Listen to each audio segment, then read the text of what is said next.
Friends, I'm Varun Agrawal and this is your channel Mantra of the Biology. आपने सुना होगा practice make the man perfect. मतलब जितनी practice आप करेंगे किसी भी चीज़ को लेकर, किसी भी कंटेंट को लेकर, किसी स्टडी से रिलेटेड हो, चाहे स्पोर्ट्स से रिलेटेड हो, चाहे म्यूजिक से रिलेटेड हो, जितनी प्रैक्टिस आप करेंगे उस चीज़ में आप उतना ही परफेक्ट होंगे। लाइक ए स्टडी भी इसी तरीके का एक फिनोमिना है जिसमें आपको लगातार प्रैक्टिस की ज़रूरत होती है। जैसे कि एग्जाम्पल के लिए हमने अभी इससे पहले पढ़ा सेल थ्योरी एक बार पढ़ने से वो चीज़ आपको उसका थोड़ा बहुत बेसिक आपको समझ में आता है। तो when you do the practice more and more, आप जितनी ज़्यादा प्रैक्टिस उस चीज़ की करते हैं वो टॉपिक आपके लिए उतना ही ज़्यादा स्ट्रांग हो जाता है। क्लियर? तो इसलिए मेडिकल में भी केवल मेडिकल कॉलेज उन्हीं लोगों का वेट करता है जो परफेक्ट होते हैं, अपने काम में परफेक्ट होते हैं। ऐसा ना हो कि जो डॉक्टर बन गए और अपने सिर्फ पेशेंट के ऊपर ट्रायल ही मारते रहें। तो इसलिए medical, even all kind of competitive exam, they need a perfection. केवल उनका एक ही एम होता है, सिर्फ परफेक्शंस को आइडेंटिफाई करना, परफेक्शनिस्ट को आइडेंटिफाई करना। हाँ, हर कोई परफेक्शन हर चीज़ में नहीं होता है। ओके, तो इसलिए सिर्फ एक टॉपिक को एक बार रीड कर लेने से वो टॉपिक कंफर्म, आपको वो टॉपिक कभी स्टॉक नहीं होता। और मेडिकल के पॉइंट ऑफ व्यू से अगर आप किसी टॉपिक की स्टडी कर रहे हैं तो उसके लिए आपको उनके क्वेश्चंस की प्रैक्टिस करनी होती है। काफ़ी बार स्टूडेंट्स की क्वेरीज आती हैं कि हम टॉपिक तो पढ़ते हैं लेकिन भूल जाते हैं। उसका रीज़न ये होता है भूलने का, क्योंकि जब हम पहली बार किसी टॉपिक से इंट्रोड्यूस होते हैं या पहली बार हम जब किसी से मिलते हैं तो क्या होता है कि वो चीज़ हमारे सबकॉन्शियस माइंड में जाती है। और सबकॉन्शियस माइंड में अगर वो सिर्फ सबकॉन्शियस माइंड में रहती है तो कुछ टाइम के बाद वहाँ से उसको मिटा दिया जाता है। लाइक ये ब्रेन की ये एक फिनोमिना है, ये ब्रेन की एक नेचुरलिटी है कि जब भी कोई चीज़ सबकॉन्शियस माइंड में आती है तो वो लॉन्ग टाइम के लिए वहाँ नहीं रहती है। स्लोली एंड स्लोली ऐसी मेमोरीज को वहाँ से साफ किया जाता है, मतलब वाइप आउट किया जाता है। धीरे धीरे ऐसी मेमोरीज को वाइप आउट करना शुरू कर दिया जाता है। इसलिए केवल एक ही तरीका है आपके सबकॉन्शियस माइंड से उस टॉपिक को कॉन्शियस माइंड में डालने का, वो है प्रैक्टिस। आपने अगर उस टॉपिक की प्रैक्टिस की है तो वो टॉपिक के जो कंसेप्ट हैं आपके सबकॉन्शियस माइंड से कॉन्शियस माइंड में आ जाते हैं और वो फिर आप कभी नहीं भूलोगे। इसलिए अगर आप किसी चीज़ को भूलते हैं इसका मतलब वो चीज़ आपके सबकॉन्शियस माइंड में रही है, कभी भी कॉन्शियस माइंड में वो चीज़ कभी नहीं आई, इसलिए आप वो भूल गए। तो इट मीन्स अगर आप किसी चीज़ को भूल रहे हैं then we are only responsible for that, because हमारे पढ़ने का तरीका सही नहीं है, सटीक तरीका नहीं है हमारे पढ़ने का। इसलिए आपके सब चीज़ों को सब कॉन्शियस माइंड से कॉन्शियस माइंड में ट्रांसफर करने के लिए do more and more practice. जितनी ज़्यादा प्रैक्टिस आप करेंगे उतने ही ज़्यादा बेटर रिजल्ट आपको मिलेगा। क्लियर? चलिए आगे हम चलते हैं, आगे हम पढ़ेंगे आपको नेक्स्ट टॉपिक पे। लेकिन इससे पहले हमने जो पुराना जो कंटेंट रीड किया था एक बार हम उसको देखते हैं। हमने लास्ट टॉपिक रीड किया था सेल थ्योरी के बारे में। सेल थ्योरी में हमने देखा था फर्स्ट स्टेटमेंट हमारा था कि cell is a structure of function unit of life. ठीक है, हम सेल के प्रोडक्ट है क्योंकि सेल ने ही स्ट्रक्चरली हमें डेवलप किया है और आज हमारे जितने भी फंक्शन जो हम कर पाते हैं एज ए लिविंग ऑर्गेनिज्म वो सिर्फ सेल की वजह से ही कर पाते हैं। सेकेंड स्टेटमेंट जो कि रुडोल्फ विर्चो ने दिया था, सेकेंड स्टेटमेंट था बायोजेनेसिस की, जो ऑल सेल से ही नई सेल्स का फॉर्मेशन होता है। लेकिन मैंने आपको बताया था रुडोल्फ विर्चो के पास में इसका कोई प्रॉपर प्रूफ नहीं था। Then we moved on the overview of cell. Like हमने सेल के बारे में देखा कि सेल कितने टाइप की होती है। प्रोकैरियोटिक सेल देखा, यूकैरियोटिक सेल देखा, प्रोकैरियोटिक सेल का मतलब क्या होता है, यूकैरियोटिक सेल्स का मतलब क्या होता है। हम इन चीज़ों को डिटेल में पढ़ेंगे। Okay, prokaryotic and eukaryotic. फिर हमने सेल कंपोनेंट्स के स्टडी कर रहे थे। हमने से सेल कंपोनेंट की लिस्ट देखी थी। जो हमने देखा था लाइक जैसे कि सेल कंपोनेंट्स में सेल वॉल होती है, सेल मेम्ब्रेन होती है जिसको हम प्लाज्मा मेम्ब्रेन भी कहते हैं या उसको साइटोप्लाज्मिक मेम्ब्रेन भी कहा जाता है। ओके, न्यूक्लियस होता है, साइटोप्लाज्म है, डीएनए है, सेल ऑर्गेनल्स हैं जो कि या तो साइबोसोम हो सकता है या अदर देन द राइबोसोम हो सकता है। ठीक है, अदर देन द जो राइबोसोम्स होंगे वो सारे ऐसे सेल ऑर्गेनल्स होंगे जो यूकैरियोटिक सेल्स में होंगे और ओनली राइबोसोम जो होगा वो प्रोकैरियोटिक सेल्स में होगा। यहाँ पर आपके सामने जितने भी कंपोनेंट है हर किसी का कोई अपना एक रोल है। देखिए अगर कोई सेल में प्रेजेंट है तो कोई ना कोई तो रोल प्ले करेगा ही करेगा। ऐसे ही नहीं होते कि लाइक बिना अपनी मर्जी के सेल में प्रेजेंट है। हर किसी का अपना अपना एक इंपॉर्टेंट रोल है, या तो वो स्ट्रक्चरली रोल प्ले करेगा या फंक्शनली। देखिए आपके बायोलॉजिकल सिस्टम में दो ही तरीके के रोल होते हैं, या तो वो स्ट्रक्चर बनाने में मदद करेगा, मतलब स्ट्रेंथ देगा उसको, या फिर फंक्शन करेगा। एग्जाम्पल के लिए cell wall structurally role play करती है, सेल मेम्ब्रेन दोनों करती है, स्ट्रक्चर भी बनाती है और फंक्शन भी बनाती है। ठीक है, न्यूक्लियस जो होता है, न्यूक्लियस उसका एक इसमें जो इसके अंदर डीएनए प्रेजेंट रहता है तो एक फंक्शनल रोल प्ले करता है। साइटोप्लाज्म एक वो एरिया है जहाँ पे सबसे ज़्यादा सेलुलर एक्टिविटीज़ होती हैं, मतलब सेल की जितनी भी एक्टिविटी होती है 80 to 90% वो सारी साइटोप्लाज्म में होती है। ओके, साइटोप्लाज्म में होती है, जिस साइटोप्लाज्म के अंदर ही, क्योंकि इसके अंदर ही वो सारे मैक्सिमम एंजाइम्स जो होते हैं वो सभी साइटोप्लाज्म में प्रेजेंट रहते हैं। Okay, now cell organelles. Cell organelles जो होते हैं, हर एक सेल ऑर्गन का अपना अपना काम है। राइबोसोम का अपना काम है, माइटोकॉन्ड्रिया का अपना काम है, क्लोरोप्लास्ट का अपना काम है। हर सेल ऑर्गेनल अपना अपना फिक्स काम करता है, कोई किसी से दूसरे से रिलेटेड नहीं है कि राइबोसोम कोई दूसरा, मतलब कि माइटोकॉन्ड्रिया काम और कोई करेगा, क्लोरोप्लास्ट अपना काम करता है, राइबोसोम अपना काम करता है, मतलब कंपार्टमेंटलाइजेशन होता है। What do you mean by compartmentalisation? मतलब हर एक सेल ऑर्गन अपना अपना काम करता है। राइबोसोम अपना काम करेगा, माइटोकॉन्ड्रिया अपना काम करेगा, क्लोरोप्लास्ट अपना काम करेगा, ठीक है, डीएनए अपना काम करेगा, किसी के दूसरे काम में कोई इंटरफेरेंस नहीं करेगा, हर काम अपना अपना किया जाता है, जिससे कि कंप्लीट सेलुलर एक्टिविटी एनहांस हो जाती है, बढ़ जाती है। ठीक है, तो देखिए हर एक चीज़ का अपना अपना रोल है, जिसलिए हमें हर चीज़ को बहुत डिटेल में पढ़ना बहुत ज़रूरी है, और यही वो एरिना है जहाँ से सबसे ज़्यादा क्वेश्चंस आने की पूरी पॉसिबिलिटीज़ होती है। ठीक है, चलिए अब हम पढ़ते हैं आगे। ओवरव्यू ऑफ सेल में हम आगे स्टडी करते हैं। Inside each cell is a dense membrane bound structure called nucleus. Nucleus को सेल का बॉस माना जाता है। क्यों माना जाता है? क्योंकि इसके अंदर डॉन रहता है, मतलब बॉस इसका डॉन मतलब डीएनए रहता है। सेल का जो डॉन होता है वो होता है DNA. Okay, DNA it means एक वो पार्ट है, एक वो पार्ट होता है जो कि पूरी सेल की हर एक एक्टिविटी को कंट्रोल करता है। डीएनए ही सब each and is responsible of each and every activity. Her activity के लिए डीएनए ही रिस्पॉन्सिबल होता है, जो कि न्यूक्लियस के अंदर प्रेजेंट रहता है। अगर डीएनए चाहेगा कि सेल 2 बार डिवाइड हो तो सेल 2 बार डिवाइड होगी।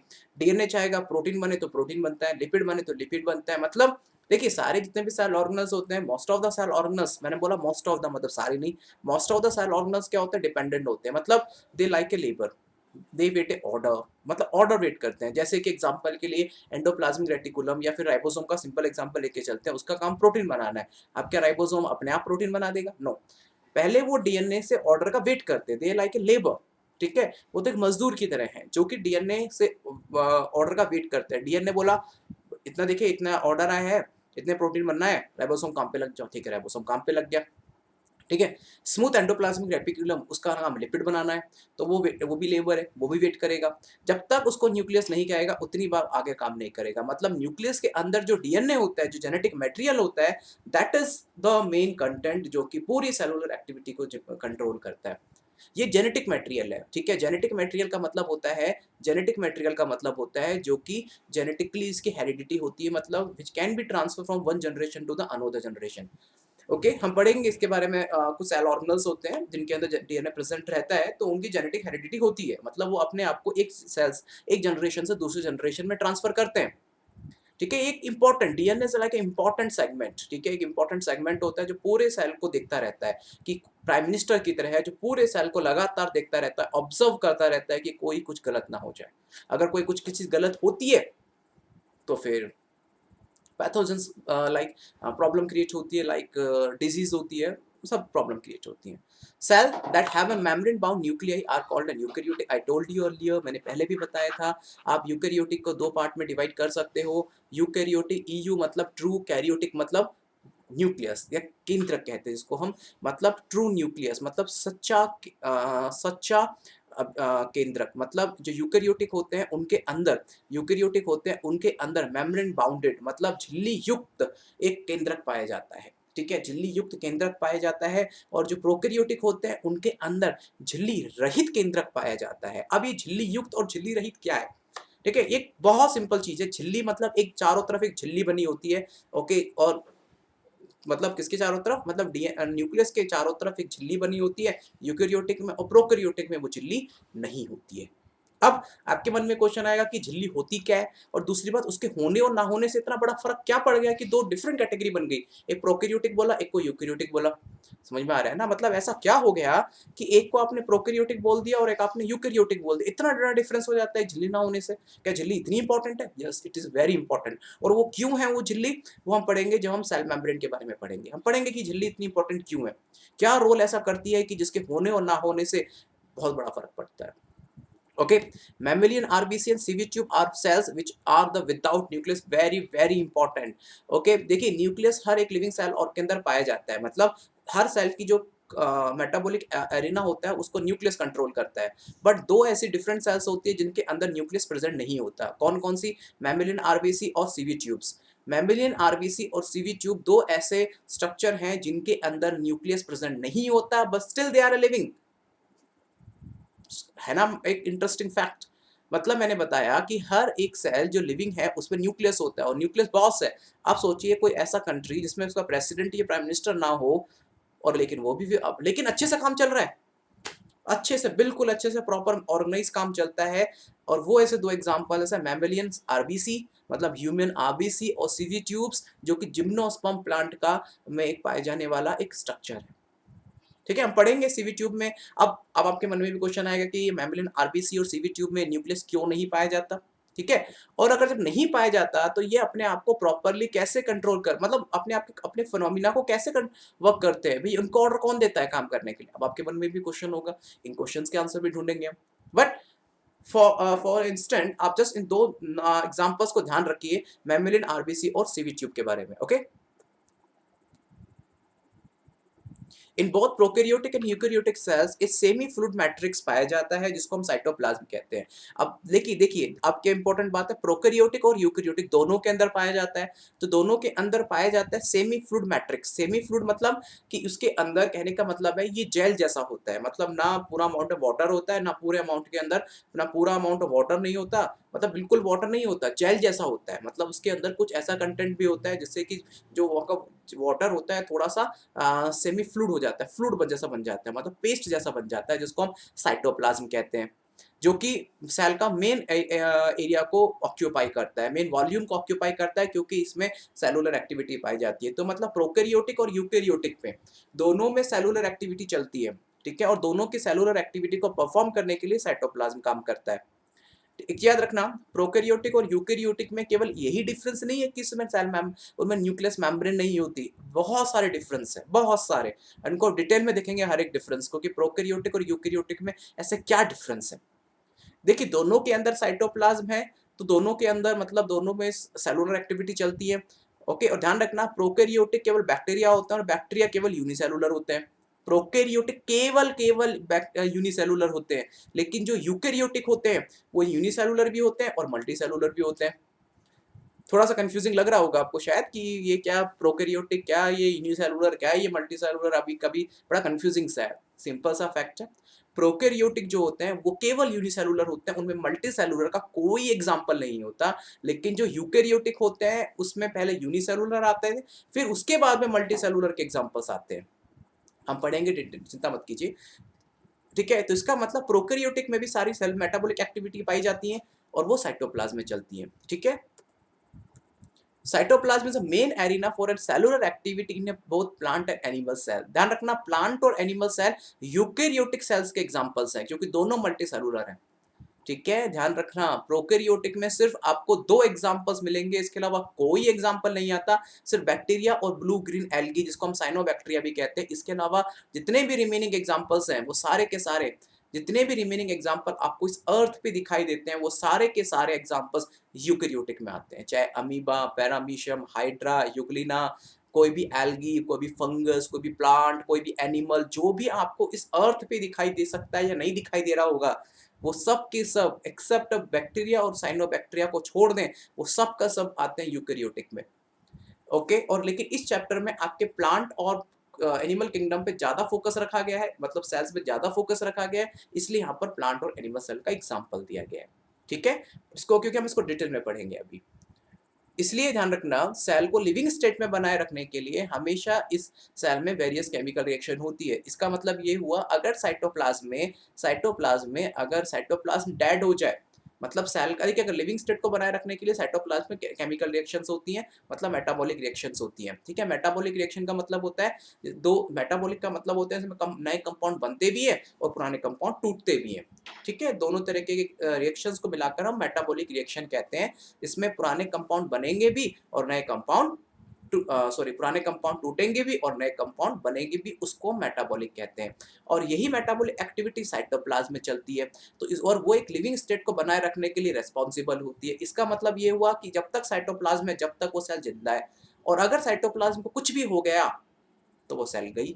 इसका मतलब ये हुआ कि अगर किसी भी सेल को ये आइडेंटिफाई करना है कि वो लिविंग है या नॉन लिविंग है, तो उसके साइटोप्लाज्म को चेक कर लीजिए। अगर साइटोप्लाज्म जिंदा है तो भैया सेल भी जिंदा है, लेकिन अगर साइटोप्लाज्म गया तो सेल भी गई। ठीक है, तो उसके इस लिविंग स्टेट को बनाए रखने के लिए, मतलब उसको जिंदा रखने के लिए, उसके साइटोप्लाज्म में लगातार रिएक्शन चलती है। साइटोप्लाज्म में क्या होता है, ध्यान रखना, वैरायटी ऑफ एंजाइम्स होते हैं और 80 to 90% वाटर मॉलिक्यूल होता है। और जैसे ही water molecules because of any reason evaporate हो जाते हैं या फिर नहीं होते, तो साइटोप्लाज्म की डेड हो जाती है। जैसे कई बार होता है कि जैसे कि बर्निंग होती है, मतलब जल जाते हैं कई बार इंसान, तो उसका साइटोप्लाज्म से सारा का सारा पानी उड़ जाता है। और जब सारा का सारा पानी उड़ गया तो साइटोप्लाज्म उसका लिविंग स्टेट में नहीं रहता, और जब साइटोप्लाज्म लिविंग स्टेट में नहीं रहेगा तो वो सेल भी कभी लिविंग नहीं रहेगी। ओके, चलिए। Beside the nucleus, eukaryotic cells have other membrane bounded distinct structure। कहने का मतलब है, न्यूक्लियस के अलावा यूकेरियोटिक सेल्स में अदर स्ट्रक्चर्स भी होते हैं, जैसे endoplasmic reticulum, Golgi complex, lysosome, mitochondria, microbodies and vacuoles. मतलब ये ध्यान रखना, यूकेरियोटिक सेल्स में ये कुछ अदर स्ट्रक्चर्स भी प्रेजेंट रहते हैं, जैसे कि एंडोप्लाज्मिक रेटिकुलम है, गोल्गी कॉम्प्लेक्स है, लाइसोसोम है, माइटोकॉन्ड्रिया, माइक्रोबॉडीज है, वैक्यूल्स हैं, जो कि प्रोकैरियोटिक में एब्सेंट होते हैं। तो हम वैसे तो इन बिटवीन ऑफ दैट, मतलब हम डिफरेंस करते जा रहे हैं, लेकिन हम एक साथ सारे डिफरेंस देखेंगे। अब देखिए, मैंने बताया था हर एक सेल ऑर्गन का अपना काम है। गोल्गी कॉम्प्लेक्स का अपना काम है, लाइसोसोम का अपना काम है, माइक्रोबॉडी का अपना काम है, वैक्यूल का अपना काम है। ठीक है, प्रोकैरियोटिक में राइबोसोम के अलावा कुछ नहीं होता। अब आपके मन में ये क्वेश्चन आएगा कि मान के चलो फिर एंडोप्लाज्मिक रेटिकुलम का काम प्रोकैरियोटिक में कौन करेगा? देखिए, दोनों जिंदा है, प्रोकैरियोटिक बैक्टीरिया भी जिंदा है, यूकैरियोटिक भी जिंदा है, और जिंदा रहने के लिए हर एक living organism same kind of properties show करता है। ऐसा नहीं है कि हम जो प्रॉपर्टी शो करते हैं वो बैक्टीरिया नहीं करता, बैक्टीरिया भी वो एक प्रॉपर्टी शो कर सकता है, बिल्कुल करता है, वो वही सेम, बट थोड़ी हमारी कॉम्प्लेक्सिव होती है, उनकी सिंपल होती है, इतना ही फर्क है, लेकिन प्रॉपर्टी दोनों ही सेम शो करते हैं। तब आपके मन में ये क्वेश्चन आएगा कि अगर गोल्गी कॉम्प्लेक्स का काम फिर वहां कौन कर रहा होगा? अब गोल्गी कॉम्प्लेक्स का काम क्या होता है? गोल्गी कॉम्प्लेक्स का काम क्या होता है? वहां पर लाइक जैसे कि गोल्गी कॉम्प्लेक्स है, उसका काम होता है प्रोटीन को मॉडिफाइड करना। ठीक है, सेल वॉल को बनाना, प्लांट के अंदर जो सेल वॉल का फॉर्मेशन गोल्गी कॉम्प्लेक्स करता है। लाइसोसोम का खाना होता है, इसका काम होता है डाइजेशन, खाना इसका काम होता है। एंडोप्लाज्मिक रेटिकुलम का काम प्रोटीन और लिपिड बनाना होता है। ठीक है, माइटोकॉन्ड्रिया का काम रेस्पिरेशन से रिलेटेड होता है, मतलब वो एटीपी बनाती है। माइक्रोबॉडीज का जो काम होता है, इस वैरायटी ऑफ माइक्रोबॉडीज काम करते हैं जो कि वैरायटी ऑफ एंजाइम रिलीज करते हैं सेल को सेफ्टी देने के लिए। वैक्यूल्स जो होती हैं वो सिर्फ प्लांट सेल के अंदर प्रेजेंट रहती हैं, एनिमल सेल में प्रेजेंट नहीं होती हैं। वैक्यूल्स होती है प्लांट सेल का मेन एरिया होती है। ठीक है, मेन एरिया होती है वैक्यूल्स। क्यों होती है मेन एरिया? मतलब 80 to 90% वैक्यूल कवर करता है प्लांट सेल में, और साइटोप्लाज्म उसमें कम पाया जाता है। ठीक है, हम पढ़ेंगे, जब हम देखेंगे ना हर चीज को, हम और डिटेल में देखेंगे हर चीज को। अब क्यों वैक्यूल? अब मैंने आपको पहले बताया था कि जो मेन एरिया होता है वो साइटोप्लाज्म कवर करता है। अब आप यहाँ पे कह रहे हो कि वैक्यूल कवर करता है प्लांट सेल के अंदर। ये दोनों बात अभी मैच नहीं कर रही, करेंगी मैच, बस थोड़ा सा अगले लेक्चर का, 1-2 लेक्चर का वेट करो, सारी बातें मैच करेंगी मेरी। प्लांट सेल के अंदर साइटोप्लाज्म कम होता है, लेकिन वैक्यूल सबसे ज्यादा बड़ा होता है। वैक्यूल मतलब खाली जगह। ठीक है, लेकिन एनिमल सेल के अंदर वैक्यूल नहीं होता, तो साइटोप्लाज्म मेन एरिया कवर करता है। अब आपके मन में क्वेश्चन होगा, जब सारे काम अलग अलग इतने सारे ऑर्गन्स करते हैं, तो फिर प्रोकैरियोटिक बेचारे में कौन कर रहा होगा? उसमें भी कोई ना कोई करता है, वो भी हम पढ़ेंगे। और ध्यान रखना, प्रोकैरियोटिक में ये होता ही नहीं है। ठीक है, ribosomes non membrane bound cell organelles होते हैं, जो कि यूकेरियोटिक और प्रोकैरियोटिक दोनों में प्रेजेंट रहते हैं। बेचारे बस यही अकेले ऐसे होते हैं जो कि दोनों के अंदर प्रेजेंट रहते हैं। ठीक है, केवल अकेला बेचारा ऐसा है जो कि दोनों के अंदर प्रेजेंट है। ठीक है, within cells ribosome are found not only in the cytoplasm, मतलब मतलब सेल के अंदर राइबोसोम केवल साइटोप्लाज्म में प्रेजेंट नहीं रहते, इसके अलावा दो डिफरेंट सेल ऑर्गेनल्स में भी पाए जाते हैं, क्लोरोप्लास्ट, माइटोकॉन्ड्रिया और रफ ईआर। ठीक है, ये हम देखेंगे। देखिए अभी तो केवल एक बेसिक स्टडी है, हर चीज को हम डिटेल में देखेंगे, माइटोकॉन्ड्रिया का स्ट्रक्चर, उसके फंक्शन, राइबोसोम जैसे पढ़ रहे हैं, यहाँ तो सिर्फ नाम आया है, लेकिन लाइक उनके फंक्शंस क्या है कि उनके फंक्शंस क्या है, और बहुत हर चीज को हम डिटेल में देखेंगे। तो लाइक ध्यान रखना, राइबोसोम का जो काम होता है वो केवल साइटोप्लाज्म में प्रेजेंट नहीं रहता, इसके अलावा वो दो डिफरेंट सेल ऑर्गेनल्स में भी प्रेजेंट रहता है। मतलब प्लांट में क्लोरोप्लास्ट में प्रेजेंट रहेगा, माइटोकॉन्ड्रिया में भी प्रेजेंट रहता है, और रफ ईआर के भी प्रेजेंट रहता है। ठीक है, पढ़ेंगे जब हम राइबोसोम, हम देखेंगे कि राइबोसोम जो होता है साइटोप्लाज्म में बिखरा हुआ होता है, इसके अलावा तीन डिफरेंट सेल ऑर्गेनल्स में भी प्रेजेंट रहता है। अब वो वहां रह के क्या काम कर रहा है भैया? ठीक है, अगर इन तीनों में प्रेजेंट है मतलब तीनों में कोई ना कोई काम तो कर रहा है राइबोसोम, तो वो क्या काम कर रहा है वो भी देखेंगे। ये तो बेसिक है, सिर्फ ओवरव्यू है अभी तो सिर्फ। Okay, animal cells contain another non membrane bound cell organelle called centrosome, जो कि help division of cell division में हेल्प करता है। एनिमल सेल्स में like membrane bound cell organelles होते हैं, जिसको में सेंट्रियोसोम एब्सेंट होता है, सॉरी प्रेजेंट रहता है, जो कि सेल डिवीजन में उसको मदद करता है। देखिए अब आपके यहाँ पे दो तीन ऐसे वैरायटी ऑफ वर्ड्स आए हैं। क्या क्या वर्ड्स आए? किसी में लिखा मेम्ब्रेन बाउंडेड, किसी में लिखा नॉन मेम्ब्रेन बाउंडेड।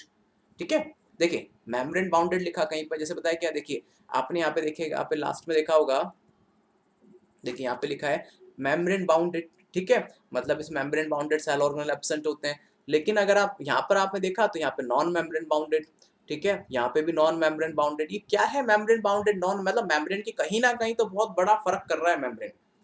ठीक है, तो देखिए एनिमल सेल के अंदर दो ऐसे सेल ऑर्गेनल्स हैं जो मेम्ब्रेन बाउंडेड नहीं है।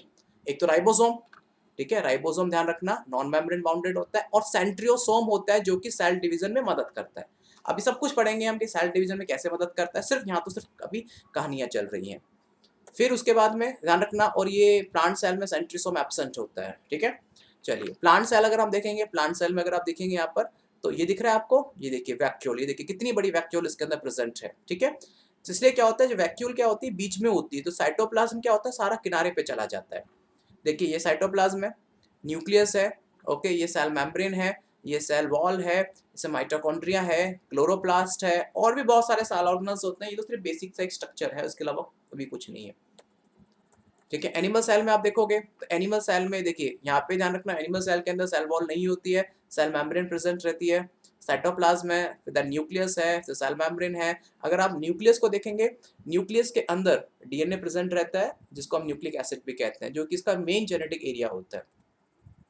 ठीक है, अब कुछ सेल के साइज से रिलेटेड पॉइंट्स है कि सेल की साइज की स्टडी करना क्यों जरूरी है, कि मतलब सेल का जो सेल साइज, शेप और एक्टिविटी में डिफरेंट होती है। देखिए सेल है तो एक ही, लेकिन उसकी शेप वाइज, साइज वाइज और एक्टिविटी वाइज वो डिफरेंट हो सकती है। मतलब शेप एंड साइज सेल की एक्टिव सेल में बहुत बड़ा फर्क लाता है, कि अगर आप सेल को देखेंगे तो उसका शेप क्या है और उसका साइज क्या है, कहीं ना कहीं उसकी एक्टिविटी को जरूर फर्क डालता है। तो मतलब उसकी जहां पर हम साइज और शेप की स्टडी करते हैं, ऐसे साइंस को हम कहते हैं मॉर्फोलॉजी। मतलब हम यहाँ पे मॉर्फोलॉजी को भी स्टडी करना जरूरी है अगर आप सेल के अंदर के एनाटॉमी को देख रहे हैं। ओके, देखिए सेल की साइज से क्या होता है, जो सेल के अगर आप डिफरेंट डिफरेंट सेल्स के स्ट्रक्चर देखेंगे तो डिफरेंट डिफरेंट ऑफ आपको सेल के शेप एंड साइज मिलेंगे। न्यूरॉन्स का स्ट्रक्चर डिफरेंट होता है। ठीक है, ऐसे लाइक उसमें जैसे जाइलम है, फ्लोएम है, जो कि प्लांट सेल के अंदर होता है, उनका स्ट्रक्चर डिफरेंट होता है। ऐसे और लाइक ऐसे बहुत सारे सेल्स हैं जिनका स्ट्रक्चर डिफरेंट डिफरेंट होता है और different different functional role play करते हैं। अब उनके डिफरेंट स्ट्रक्चर होने का भी कोई ना कोई रीजन उनके फंक्शन से जुड़ा होता है। ठीक है, जैसे सिंपल एग्जांपल आपको देता हूँ, जैसे अगर किसी को like like for an example, अब किसी को कोई भी मलेरिया होता है, तो मलेरिया में डॉक्टर क्या होता है, प्लाज्मोडियम टेस्ट करते हैं। अगर उसको उनको प्लाज्मोडियम दिख जाता है, प्लाज्मोडियम अगर उनको दिख जाता है, तो mean that person is the suffered from A malaria. ठीक है, अब हम उसकी सिर्फ मॉर्फोलॉजी देखते हैं कि आरबीसी के अंदर एक प्लाज्मोडियम जैसा स्ट्रक्चर दिखाई देता है। ठीक है, तो उसकी मॉर्फोलॉजी देखी जाती है, पता होता है कि प्लाज्मोडियम ऐसे शेप का होता है और वो दिखाई देता है, तो दैट मीन्स वो प्लाज्मोडियम पॉजिटिव है। समझ में आ गया? अब हम उसके सिर्फ प्लाज्मोडियम का स्ट्रक्चर देख के ही तो उस पर्सन को मलेरिया है या नहीं हम डिसाइड कर रहे हैं, तो मतलब मॉर्फोलॉजी कहीं ना कहीं एक अपना इंपॉर्टेंट रोल प्ले करती है। ओके, तो मॉर्फोलॉजी के पॉइंट ऑफ व्यू से चीजों को जानना बहुत जरूरी है। जैसे कि एक दूसरा एग्जांपल लाइक कैंसर सेल्स या नॉर्मल सेल्स में डिफरेंस देखें। नॉर्मल सेल और कैंसर सेल में बहुत बड़ा डिफरेंस होता है उनके साइज से रिलेटेड। ओके, नॉर्मल सेल का साइज छोटा होता है, लेकिन कंपैरेटिवली जो कैंसर सेल का साइज ज़्यादातर बड़ा होता है, क्योंकि वो सेल अपना साइटोप्लाज्म को इतना बढ़ा देती हैं, साइटोप्लाज्म को इतना बढ़ाती हैं ताकि वो फर्दर डिवाइड कर सके अपने आप को, तो वो अपने आप को साइज में इतना चेंज करती है। ठीक है? तो जैसे कि जो जैसे एग्ज़ाम्पल के लिए जो बायोप्सी की जाती है, बायोप्सी एक ऐसा टेस्ट होता है जिसमें हम कैंसर की प्रेज़ेंस को चेक करते हैं, तो उसमें अगर सेल का साइज बहुत बड़ा है, तो डॉक्टर को एक आइडिया मिल जाता है, रफली आइडिया कि ये पर्सन अगर सेल का साइज नॉर्मल से ज़्यादा हो रहा है, तो मतलब कहीं न कहीं इस पर्सन को कैंसर से सफ़र कर रहा है ये। ओके? तो इसलिए सेल की मॉर्फोलॉजी भी जानना बहुत ज़रूरी है कि कौन-सा सेल कैसा दिखाई देता है। तो हम सेल को देखकर हम देख के उसको प्रेडिक्शन दे सकते हैं कि हाँ कि लाइक ये सेल ये हो सकता है, ओके? फिर अगर आपको और डिटेल में जानना है तो फिर आपकी उसको और डिफरेंट स्टडी करनी पड़ती है। लेकिन इसलिए मतलब अगर आपको आउटर लेवल पे देख रहे हो तो morphology is also important point, okay? Smallest cell जो होती है माइकोप्लाज्मा है, स्मॉलेस्ट सेल होती है जो कि विदाउट सेल वॉल होती है। जिसकी लेंथ 0.3 माइक्रोमीटर है, लेकिन बैक्टीरिया का वही साइज 3 टू 5 माइक्रोमीटर होता है। देखिए, माइकोप्लाज्मा क्या होता है, ध्यान रखना, ये सबसे स्मॉलेस्ट सेल होती है, जिसका ध्यान रखना, माइकोप्लाज्मा एक तरह का प्रोकैरियोटिक ही है, मतलब बैक्टीरिया जैसा होता है लेकिन विदाउट सेल वॉल होता है। लेकिन जो अदर बैक्टीरिया होते हैं वो सेल वॉल होते हैं, लेकिन ये एक ऐसा बैक्टीरिया है, बैक्टीरिया जैसा है जिसमें सेल वॉल नहीं होती है, और इसका जो साइज होता है बैक्टीरिया से 10 गुना छोटा होता है। इसलिए अगर आपसे क्वेश्चन पूछते हैं like the which one of the most smaller size in a cell, smaller cell in a size with the cell wall, then your answer is a bacteria. और without a cell wall, तो then is your answer mycoplasma. ठीक है? अब mycoplasma का ध्यान रखना, mycoplasma के बारे में पढ़ेंगे, आपके फर्स्ट मॉड्यूल में है माइक्रोप्लाज्मा के बारे में। तो माइकोप्लाज्मा एक ऐसा स्ट्रक्चर है जो सबसे छोटी सेल है, और अगर देखेंगे इसका साइज 0.3 माइक्रोमीटर है, लेकिन बैक्टीरिया का उसका साइज 10 गुना ज्यादा होता है, 3 टू 5 माइक्रोमीटर होता है। लार्जेस्ट आइसोलेटेड जो सिंगल सेल है, एग ऑफ ऑस्ट्रिच, ऑस्ट्रिच की जो एग होती है सबसे बड़ी सेल है, ध्यान रखना, I am talking about the largest, मतलब लार्ज सेल है, जिसका साइज 15 सेंटीमीटर साइज होता है सेल का। ओके, अमोंग ए मल्टी, देखिए जनरली क्या होता है कि एग ऑफ ऑस्ट्रिच इसलिए ज़्यादा बड़ा होता है क्योंकि उसके अंदर उनका एम्ब्रियो का डेवलपमेंट होता है, तो एम्ब्रियो के डेवलपमेंट की वजह से उसके ऑस्ट्रिच का एग बड़ा होता है। अमोंग ए मल्टीसेलुलर ऑर्गेनिज्म, ह्यूमन की जो आरबीसी होती है उसका साइज 7.0 माइक्रोमीटर होता है। ठीक है, ये एग्जांपल ध्यान रखना, क्योंकि ये सारे जितने भी मैंने पॉइंट्स जैसे आपके एनसीईआरटी से लिए हैं, लेकिन मैंने इनको सबको सेग्रीफाइड कर दिया है। अब यहाँ पे आरबीसी का एग्जांपल इसलिए अलग से दिया गया है क्योंकि जो ह्यूमन सेल्स में सबसे ज़्यादा स्टडी की गई है वो आरबीसी को लेके की गई है, क्योंकि आरबीसी में क्या होता है कि न्यूक्लियस होता नहीं है और अदर सेल ऑर्गेनल्स भी इतने प्रॉपर प्रेजेंट नहीं होते हैं, उसमें सिर्फ हीमोग्लोबिन होता है, तो आसान है स्टडी करना। तो इसलिए ह्यूमन सेल पे मोस्ट जो ह्यूमन सेल को के लिए में स्टडी को चूज किया गया वो आरबीसी थी, इसलिए यहाँ पे आरबीसी का साइज बिल्कुल ध्यान रखिएगा 7.0 माइक्रोमीटर।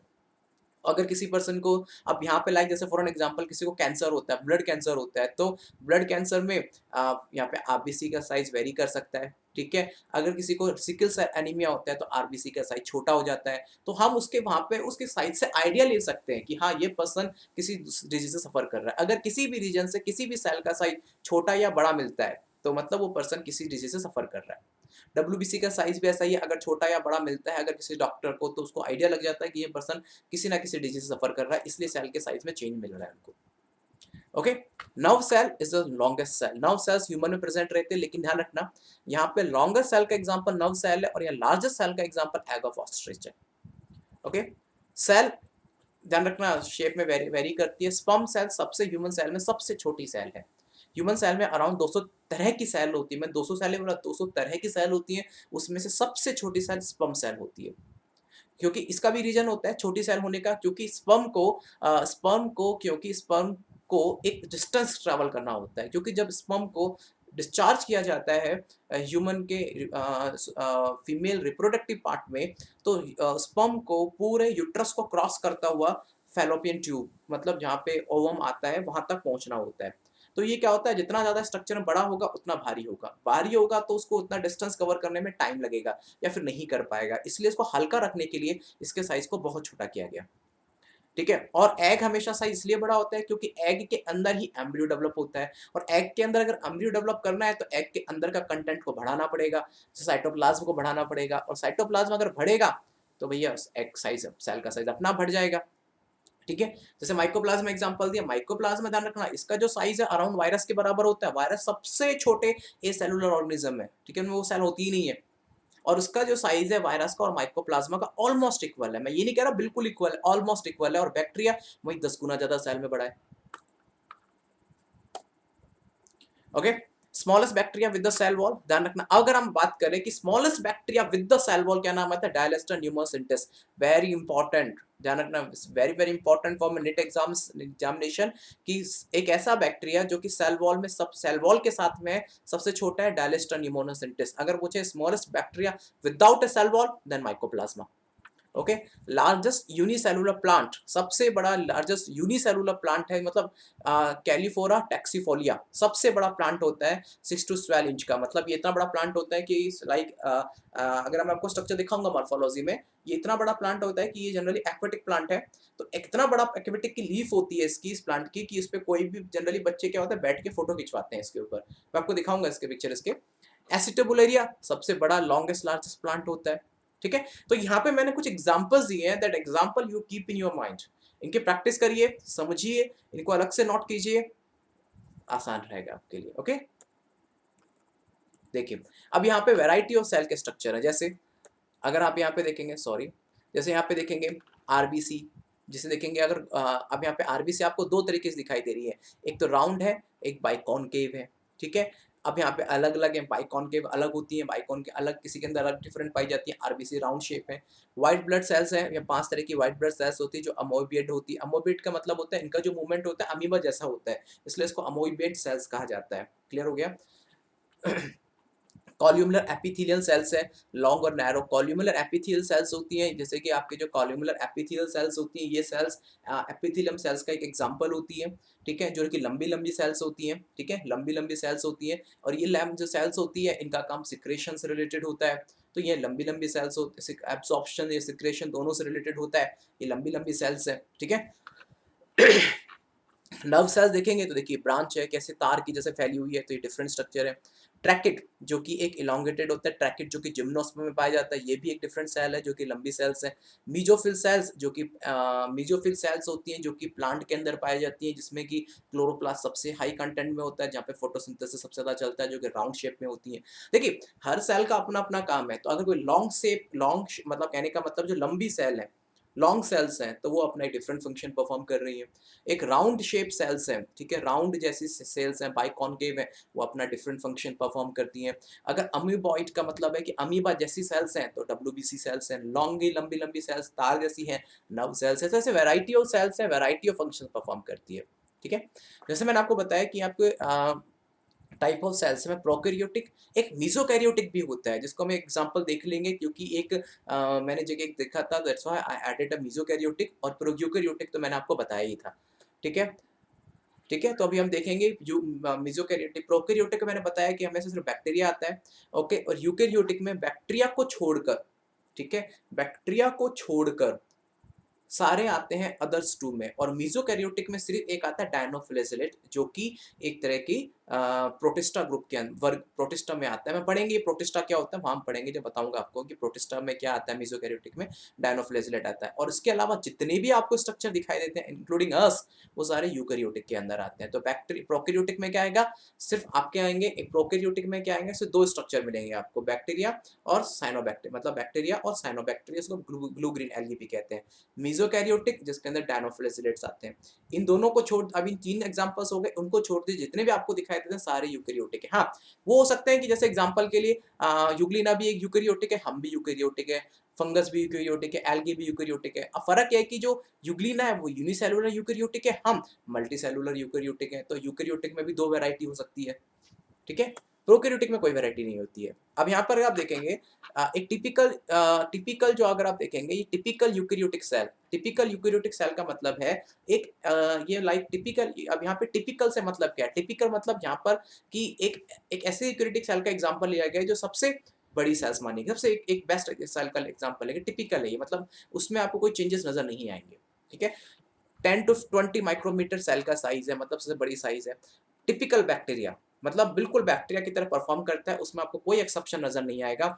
1 टू 2 माइक्रोमीटर, मैंने अब देखिए किसी जगह 3 से 4 माइक्रोमीटर भी हो सकता है, किसी 1 टू 2 माइक्रोमीटर, लेकिन उससे छोटा नहीं होता। ठीक है। पीपीएलओ, पीपीएलओ का दूसरा नाम होता है, ध्यान रखना, पीपीएलओ का दूसरा नाम है माइकोप्लाज्मा। ठीक है, माइकोप्लाज्मा नाम है, पीपीएलओ को माइकोप्लाज्मा भी कहा जाता है, जिसका साइज 0.1 माइक्रोमीटर होता है। ठीक है, जिसका पीपीएलओ का पूरा नाम होता है प्लूरोप्लाज्मोडियम लाइक ए ऑर्गेनिज्म। मतलब ये स्ट्रक्चर अपना क्या एक्चुअली क्या होता है कि इसके अंदर सेल वॉल तो होती नहीं है माइकोप्लाज्मा में, जो कि बैक्टीरिया में होती है, लेकिन इसमें नहीं होती, तो अपना स्ट्रक्चर चेंज करते रहते हैं। मतलब हल्का फुल्का अपने थोड़ा इसमें क्या होता है, फ्लेक्सिबिलिटी होती है, that's why they are like a pleuro, मतलब अपना स्ट्रक्चर ये लाइक चेंज कर सकते हैं। ठीक है, ओके। वायरस, वायरस का साइज भी बहुत छोटा होता है, तो मैंने आपको बताया था ना पीपीएल और वायरस का साइज ऑलमोस्ट इक्वल होता है। तो ध्यान रखना, वायरस कोई सेल नहीं है। अगर आपसे पूछे smallest cell with the cell wall, smallest cell with the cell wall then the bacteria, और पूछे अगर आपके मन smallest cell without a cell wall then the mycoplasma, क्योंकि होती तो वायरस में भी सेल वॉल नहीं है, लेकिन वायरस कोई सेल नहीं है। ठीक है, तो ये डिफरेंस है। ओके, जैसे हम एग्जांपल है प्रोकैरियोटिक में आते हैं, बीजीए मतलब ब्लू ग्रीन एल्गी, जिसको हम क्या कहते हैं, जिसको हम like blue green algae cyanobacteria भी कहते हैं। दूसरा एग्जांपल आपका हो गया, दूसरा एग्जांपल क्या हो गया, दूसरा एग्जांपल हो गया आपका बैक्टीरिया। ठीक है, डायनोफ्लेजलेट, और इसमें दो एग्जांपल आते हैं, प्लांट सेल और एनिमल सेल। ठीक है, prokaryotic cell are represented by a following organism, जिसमें बैक्टीरिया, ब्लू ग्रीन एल्गी या माइकोप्लाज्मा, इसको प्लूरो निमोनिया लाइक ऑर्गेनिज्म भी कहते हैं। ठीक है, नाउ तो ये आपके प्रोकैरियोटिक सेल्स थी, प्रोकैरियोटिक सेल्स थी जिसके अंदर, जिसको हम प्रोकैरियोटिक सेल्स है। अब इसके अंदर लाइक आपके बैक्टीरिया है, ब्लू ग्रीन एल्गी है, माइकोप्लाज्मा इसके अंदर आते हैं। They are generally smaller and multiply more rapidly than a eukaryotic, बहुत स्मॉलर होते हैं और इसलिए आसानी से ये यूकैरियोटिक सेल के कंपैरिजन में अपने आप को डिवीजन को ये बढ़ा सकते हैं। ठीक है, अब बैक्टीरिया की बात करें तो ये अपने शेप एंड साइज में वेरी करते हैं। ठीक है, जैसे कि इसमें भी वैरायटी है, रोड शेप हो सकता है, कोकस शेप हो सकता है, विब्रियो शेप हो सकता है, और स्पुरुलम शेप, स्पाइरल शेप हो सकता है। ठीक है, चलिए आज के लिए इतना ही है। कल हम नेक्स्ट लेक्चर में देखेंगे कि जो वायरस के डिफरेंट डिफरेंट शेप्स हैं वो भी कैसे होते हैं। तो डिफरेंट डिफरेंट शेप्स को भी दिमाग में रखना बहुत जरूरी है, और मैंने कुछ एग्जाम्पल, कुछ इंपॉर्टेंट एग्जाम्पल्स भी मैंने ऐड किए हैं, जरूर उसके बारे में हम पढ़ेंगे। ठीक है, जब तक बी एट योर होम, थोड़ा आप घर सेफ रहिए और अपनी फैमिली को भी सेफ रखिए। धन्यवाद।